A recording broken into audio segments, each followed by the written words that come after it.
Hey guys, Bryan New here. I'm here with BassResource, and we're talking today about hard swim baits in the fall. And to me, I live in the Carolinas, so that means blueback herring. This is probably going to lean more towards that, but we're going to talk a little bit about other types of lakes, that doesn't have blueback herring. But for me, blueback herring lakes, the fall, late summer, fall, even that is. These fish, obviously they're eating blueback herring, but they get on these long tapering points and they sit just off the break. They may sit on a cane pile that's just off the break. They may sit in timber that's out in the middle of nowhere, but it's up high, and they like to sit there, sit high in the water column, suspend, and ambush blueback herring.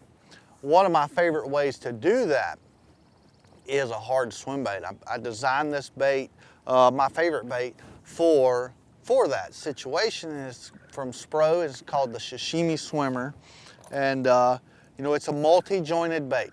It's got 3 joints. It's a 4-piece bait. The deal with these jointed baits, the more joints you put in it, the tighter the action. Say it's a double jointed 3-piece bait is going to swim more of an S. A single jointed glide bait is going to be wide. So 1 joint really wide, 2 joints a little tighter, 3 joints pretty tight. So what that mimics a blueback very, very well. So these points that these blueback fish like to sit on, typically the bottom, out there at the break, the bottom will be anywhere from 16 to 20 foot of water. Obviously depending on your lake, but the lakes that I fish here in the Carolinas, South Carolina, Georgia, that's pretty much where it's at. So the bottom is, 16 to 20 foot deep from the surface, but a lot of times most of the time those fish are suspended, and they may be suspended 5 foot down. They may be suspended 15 foot down, a couple feet off the bottom. But they're always looking up. And blueback herring are very fast moving, bait fish. They're not slow, they're fast. And when those bass are sitting there and they see a herring run across, over top of their head, here they come, the whole school is gonna come. Nowadays we have the live scope, so I don't necessarily love live scope, but it has taught me a lot about blueback herring fishing. And most of the time it's not one fish sitting out there. It's a group of fish, 5 to 30. It's a school of fish sitting there floating over these points under the surface. What I like to do, a topwater, a fluke style bait, there's many different things that work for these fish and have their places. Absolutely, and it's always tools that I have on the deck when I'm targeting this fish. Excuse me. But so the Sashimi Swimmer, that style of bait, multi-jointed swim baits, I have found is truly the best bait for those fall time herring fish, that are suspended, because it's fast, it's got the profile, it's got the action, and it's got the speed that a blueback herring has. I'll pull up on the point with or without live scope, and I'll start casting.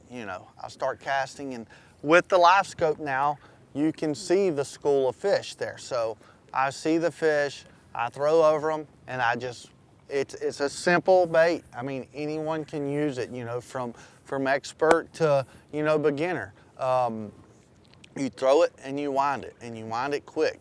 I use an 8-to-1 gear ratio reel. Obviously you can use, a 7 or even a 6, but the faster the better, because you're not gonna have to really overwork that reel to get the speed that you need. But yeah, you see the fish, you throw past them and bring it over them fast, and here they come. The whole school comes, and a lot of times, they'll swipe, and then one will get it. And, obviously sometimes they'll just follow it and you don't get them. But you know, you're gonna have that with anything. When they do start swiping at it a lot, you know, I'm gonna look at, okay, why did that fish not completely, obviously I got his attention. Obviously he wanted it, but something just wasn't right. So is it a color? Is it's too high in the water column? Is it too low in the water? What's the deal here? So typically the first thing that I'm gonna do is I'm gonna look at colors. You know, I may make a color change. And you know, I've got a ton of different colors here. I've got a lot of custom painted colors. I've got a lot of colors, you know, that we've played with when we were designing this bait to bring it to the market, colors that we were gonna bring to the market that they're just not on the market yet, and they're great colors. But at the end of the day, I keep them pretty simple. You know, there's 3 or 4 colors that I really focus on. And my 3 base colors is gonna be a solid, more of a white-based bait. You know, this is the natural herring color. You know, it's not a true white bait, but it's got that white base and it's solid. It's not translucent at all. It looks a lot like a herring. And when I'm reaching for this bait, there's a few times, whether it's gonna be a cloudy day or it's first thing in the morning and it's still somewhat dark. Maybe it's a little bit, just a little bit of stained water. Not dirty, but stained, not as clear. That's when I'm gonna reach for, you know, the white, solid-based colors. And also on top of that, maybe it's a windy day. Maybe that water's so broke up, those waves have the surface so broke up, they can't key in on this a translucent color that we're gonna talk about in a second, as well as they can a solid-based color. They can just see it better from a longer distance. So that's gonna be one color that I'm never going fishing without. Moving on to a translucent color, you know, they're called blueback heron, but they're not blueback heron. They're brownback heron. That's not their name, but they actually have a brown back. So this is a translucent color, and it's got a brownish back. It's more kind of, I don't know what you would call it, but this is closer to the actual look of a blueback herring. And when I'm reaching for those translucent style colors, it's gonna be a really clear water. It's gonna be a really bright day, maybe a slick day, you know, something where you don't need as much visual drawing power. That's when you reach for the translucent colors. Another one that kind of ties into that as well is a chrome. You know, blueback heron, there's no secret, chrome is king. So many situations, chrome is king. Like, I like to have all these colors, but if I can have one, it's gonna be chrome. Chrome is obviously very bright, very shiny. It puts a lot of flash out. So in return, it has a lot of drawing power. You know, fish can see that from a long way away. Chrome is on a sunny day. We got the sun, it's breaking out here today. It's been cloudy this morning. In my mind, this morning, I'm gonna be throwing this natural heron. Now the sun's busting out, let's reach for the chrome. You know, I'll always have at least 2 of these colors tied on when I'm doing this deal, but the chrome is on the sunny days. And that's number 1. Chrome is king, always remember that. But here is a crazy color. This color is Elegy Bone. You know, it's got a purplish back. It's translucent. It's got a little bit of silver on the side, you know, scale look. But look at that bottom. It's bright, just really bright chartreuse. This is a spotted bass and a smallmouth bass killer. You know, we don't have blueback heron lakes that have smallmouth. So that's kind of a whole different deal in itself.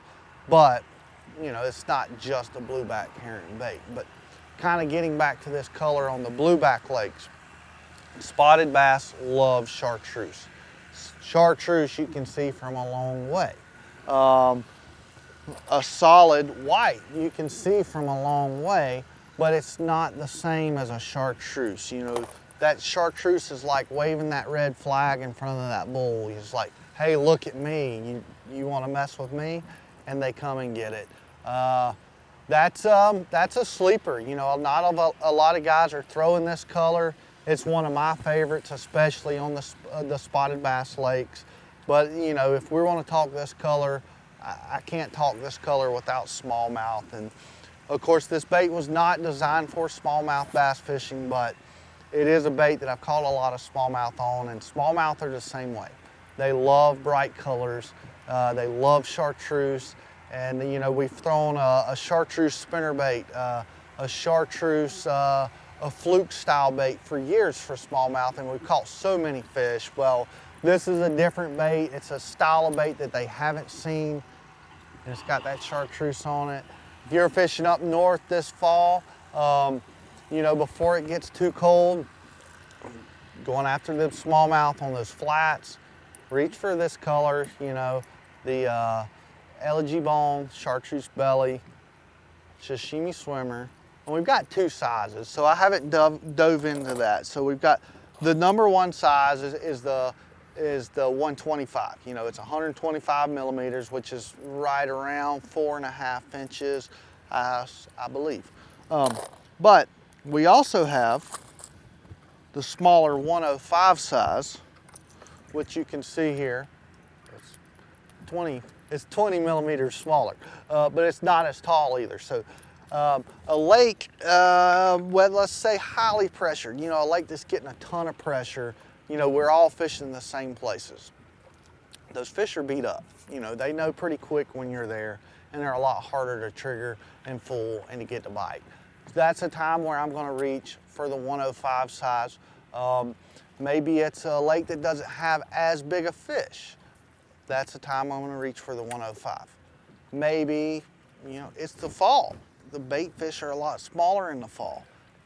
105. And super highly pressured, clear water, 105. It's definitely a tool that you need in your tackle box. Like I said, the 125 is my bread and butter. That's the number one that I'm reaching for. But I never, ever, ever in history ever go without the 105, because there are those times where it is a tougher bite. There are those times where I beat these three places. These are only three places that I've found fish all week long for this tournament, and I beat them to death. Well, I need to give them a different look. 105. A few tweaks, like I'm a tackle tinker. I love, you know, even though I know this is great, how can I make it better? How can I make it better for this situation or that situation? Or, you know, I haven't been in this situation ever, but now I am, and it's working, but it's not great. How can I make that better? A few things that I've been playing with is adding a feather treble hook. You know, that does a handful of different things. It gives it a bigger profile, the feather treble, and these are some that I hand-tied myself on a Gamakatsu G Finesse hook, which is, you know, if you haven't used them, it's the sharpest treble hook I've ever seen in my life, and they've got that tournament grade wire, so they're strong. You know, they're smaller diameter is actually stronger than the same diameter in a standard hook. But getting off subject there, the feathered treble, it does a handful of things. It's a bigger, longer profile. It tightens, because you can almost act like that's another joint to the bait. So it's going to tighten the bait up, the action up slightly more. It's also going to slow the fall, and it's going to slow the forward movement. So there's definitely situations where, you know, that can be beneficial.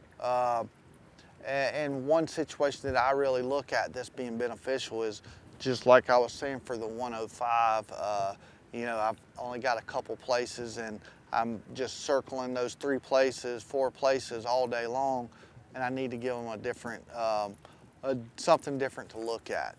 That's the time that I'm going to do this as well. And plus in the fall, you know, temperatures are starting to drop. Not everything's moving quite as fast. Try the feathered treble in those situations. Another thing that I do a good bit is, you know, I put a weight. You know, I weight my bait sometimes. you know, as of right now, we only have the one sink rate, and it sinks very, very slow. It's not a topwater bait. You can wake it on the surface, but it's right there at the surface bait is what this bait's been designed for. But sometimes I want to get it a little deeper. Sometimes I want to reel it faster, and to reel it super, super fast and keep it from blowing out, you might need to add a little weight. So I've got a little tungsten drop shot weight here. It's got a little open eye there. I just put it on the split ring right there with my treble hook. And this style, if you're going to weight it this way, and there's other ways that I do weight them, but if you're going to do it this way, it's very important to use that style of a weight because it's long, it's slender, and it's tungsten. So tungsten is much smaller than lead and other material weights.